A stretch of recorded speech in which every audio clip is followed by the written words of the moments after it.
So I started with a baby sound. Freaking amazing plugin. And then... Wait, hold up. We can't just gloss over that fast. My man Sam Barker is a talented individual. I don't know what other way to put it rather than just he's got a gift. He's a sound designer, and I just want to show you his work.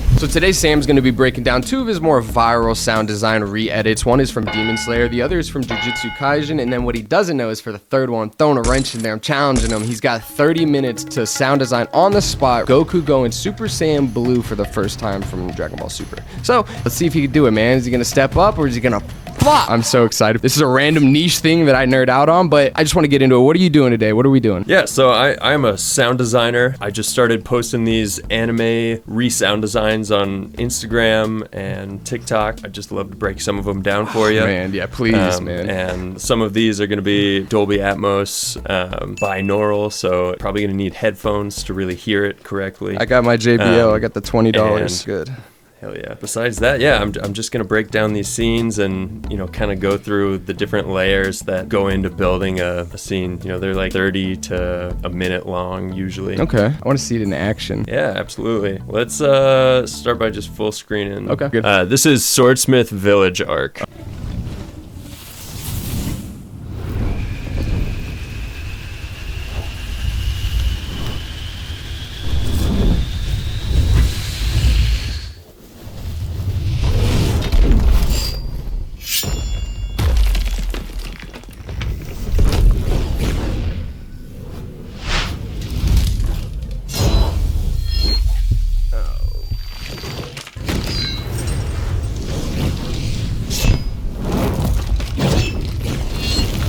Yo, I don't know how to explain it, and I don't want to say it in a way where it's like disrespecting the original animation, but that sounds so legit. The best fight scenes ever, bro, give me goosebumps, and people don't realize how much it is the sound design that goes into it, you know what I mean? Yeah, it's a big part of it. The original one, the sound design is ridiculous also. Yeah. But I love binaural Dolby Atmos, and I'll just Yeah, play what am I this. looking at here? The Dolby Atmos renderer is what this is called. Okay.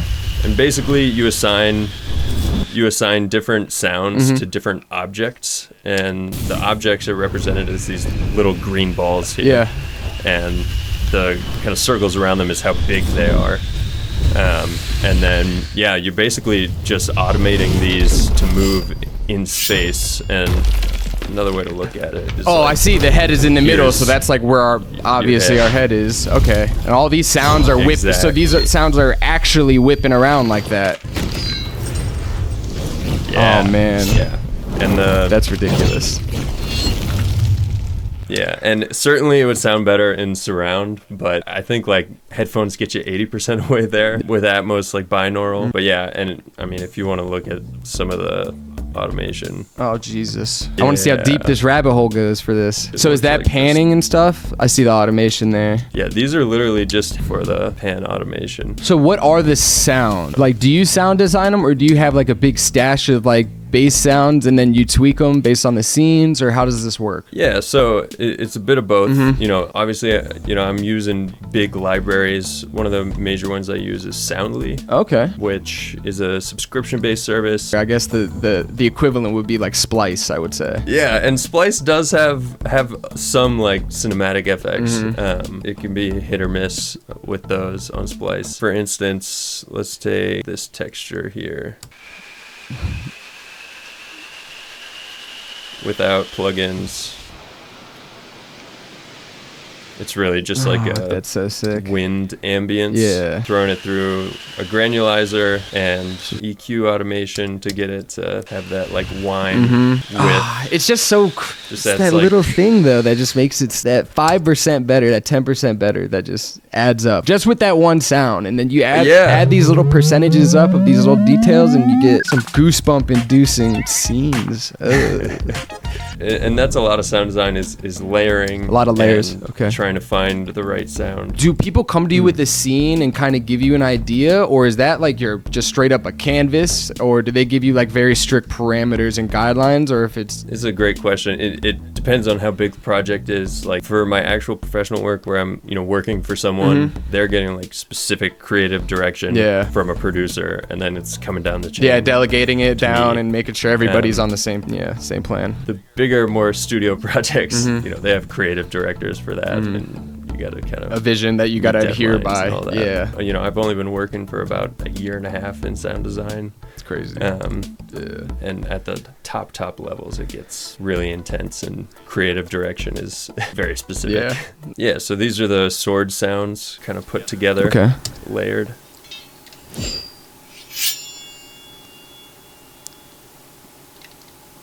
Just a little hand rattle on the hilt.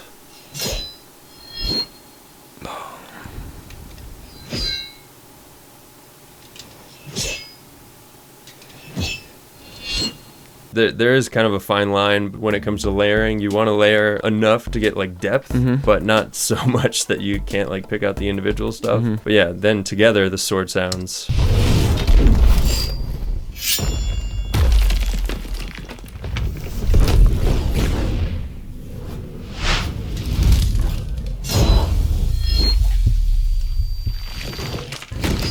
That's so crazy, bro. Scroll through this project for me, because I keep seeing you here, and this is a giant project, because holy cow. Yeah. So, yeah, just to explain a tiny bit about kind of objects and routing. So I'm sending to these objects in Dolby here. This is Pro Tools, by the way, everybody. In the Atmos renderer. For my FL users who don't know what their DAW is, this is Pro Tools. Yeah, so I'm sending to objects like this, but then you'll also see these kind of fixed points here. Yeah. And that's when I'm sending to specific objects in a bed. You can automate, like volume automate to those points, and you'll see some of them pop up here. And that just adds a little bit of like static surround as well. And that's what all these sends are. Me just quickly sending to surround to Vanda sound or something That's like that. so sick. Yeah. Simple stuff, clearly. Yeah, it 1 year in stuff. I mean, it real adds simple. up. Nah, this is crazy. No, I mean, I'm such a big like proponent of literally, bro, however that initial feeling is when I hear it. If I think it's crazy and it sounds crazy, then that's what it is. It's the initial feeling. If I break it down, it doesn't demystify it to me. It's still just as crazy, and I can like appreciate it. You know what I mean? Even when you pull back the veil. I don't know if that's just like, I know some people like the mystery and like just feeling like the shit is just straight magic, but I like knowing what's under the hood, and it makes me personally appreciate the craft even more, because I'm like, I knew this was in depth, but I didn't understand how to articulate how in depth it is. But having someone like my boy Sam here to do it for us is perfect. So, but you want to do the next scene? Yeah, let's go for Hell it. yeah. Next up, what we got here? What we got here, Sam? When Gojo kicks ass the first time we see him fight. Yes. Yeah. Oh man.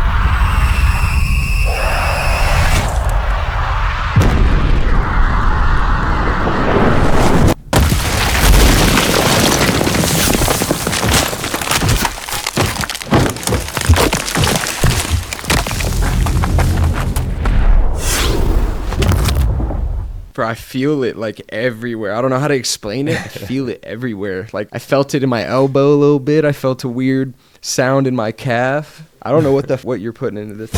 Yeah, so this one's That's just insane. a stereo mix right now. I might make it a Dolby mix, but I usually start designing in stereo.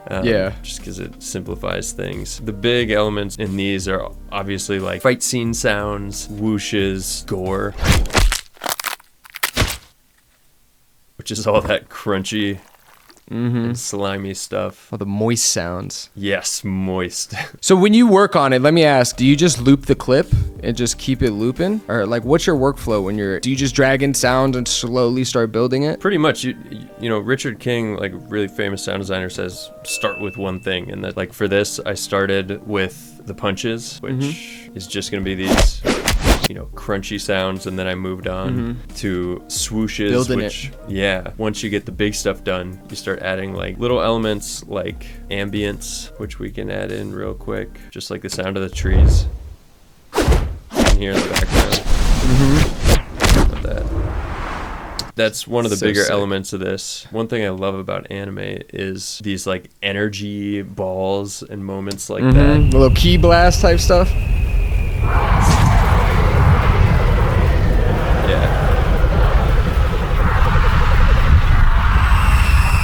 Hold on, you had like something going side to side, like a little like whistling cricket sounding thing. Yeah, so those are a lot of like rope swings going back and forth. That's someone standing with a rope over their head. Oh my god. Oh, I could picture it now, swinging it. Yeah, that's that sound. And then I thought usually I'd just do Audio Suite, which is like clip by clip basis, but for these I wanted to show the kind of progression. So I started with a baby sound.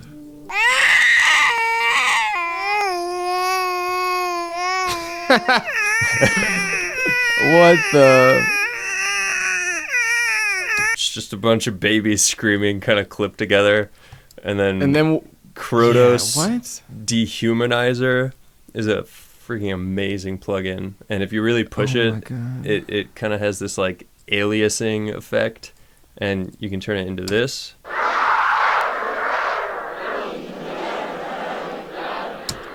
And then wait, hold up. We can't just gloss over that fast. Play.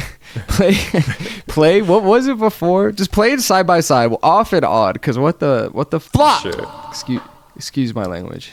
No worries.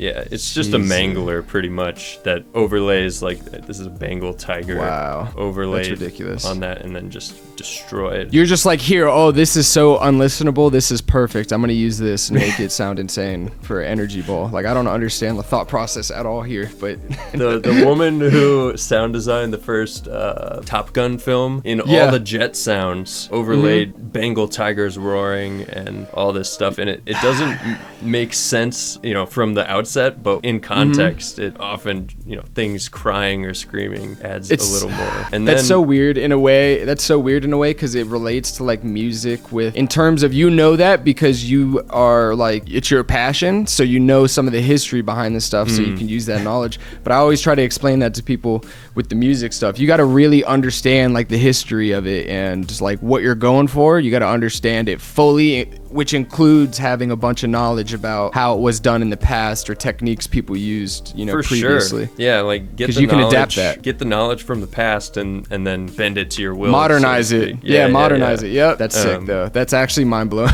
I like how you just try to gloss over that. Like, all right, next part. And that's just that one part. Now play it all like in context, everything.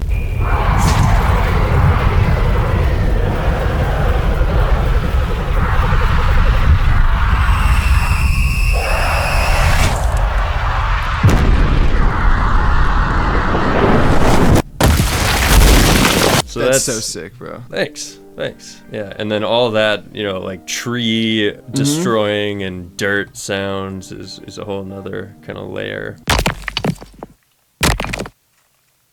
That sort of stuff, and then same techniques and stuff, bunch of effects and filling it out, layering. Pretty much, but in context, you know, you're trying to make like a cohesive unit out of everything. It feels like specifically with anime, it just gives, you know, people like you a lot more leeway to just go crazy with the sounds rather than like, it might not translate fully to like a realistic scene, you know what I mean, with people. But for anime, it lets you kind of go like above and beyond what would normally be possible. And it gives you guys so much like, I don't know how I would say this in like not game terms, but like skill expression. Freedom. You know what I mean? That's why I love doing these like resound designs, because you know, if you're doing live action sound design, you are kind of tied to like, it's got to be believable. You're constrained to literally reality. You're kind of escaping reality a little bit when you're doing the anime stuff, and you get to just use more creativity even. That's why I love it. It's sick. All right, Sam, for this last one, I'm switching it up on you. I want to put you on the spot and put your talent to the test, bro. I am a giant fan of Dragon Ball, everything Dragon Ball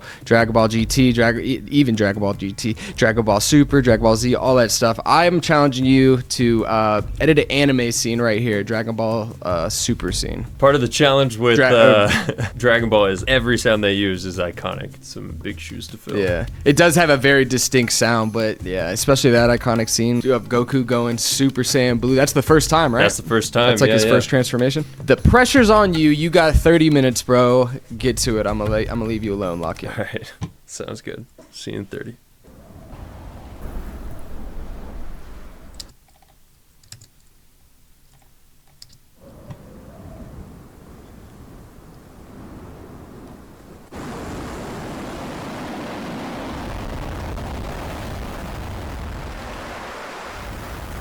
Kind of the first thing I'm trying to do here is building a energy bed, and one of the better ways to do that is to add some saturation to like a wind tone. I found a little more movement.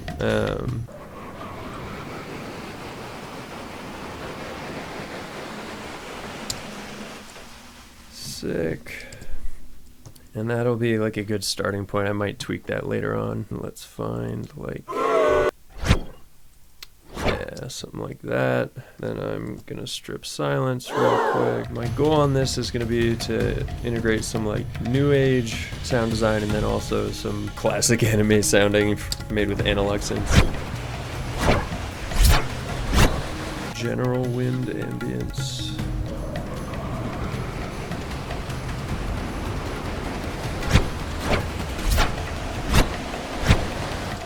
Something like that. Explosions.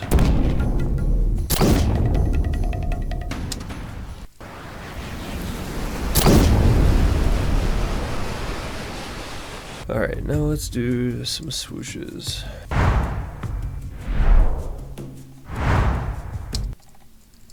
Swooshes are kind of bread and butter as far as sound design goes. Especially anime, you need a fair amount of them. I've watched you for ages, whispered into the darkest corners of your mind. If you ever run out of sound, you can always just reverse one sound.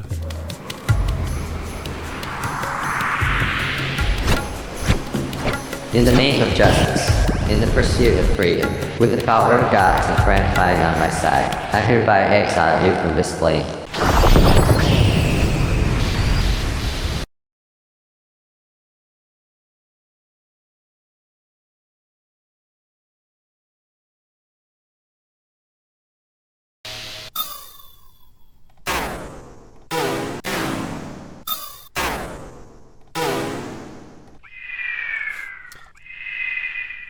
This is most of my life. Yeah, that's probably a good like rough point. You know, I'd do more depth, but that's close. Pretty good. 30 minutes. Don't know if it fully lived up, but for 30 minutes it's not bad.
of the other ones, but that's nuts for 30 minutes, dude. Putting you on the spot like that and having you do that's talent right there, buddy. Sam, I am impressed by you, bro. I want to thank you again for coming on here and showing your gift off to the world, man. Yeah, thanks for having me on. Really appreciate it. Yeah.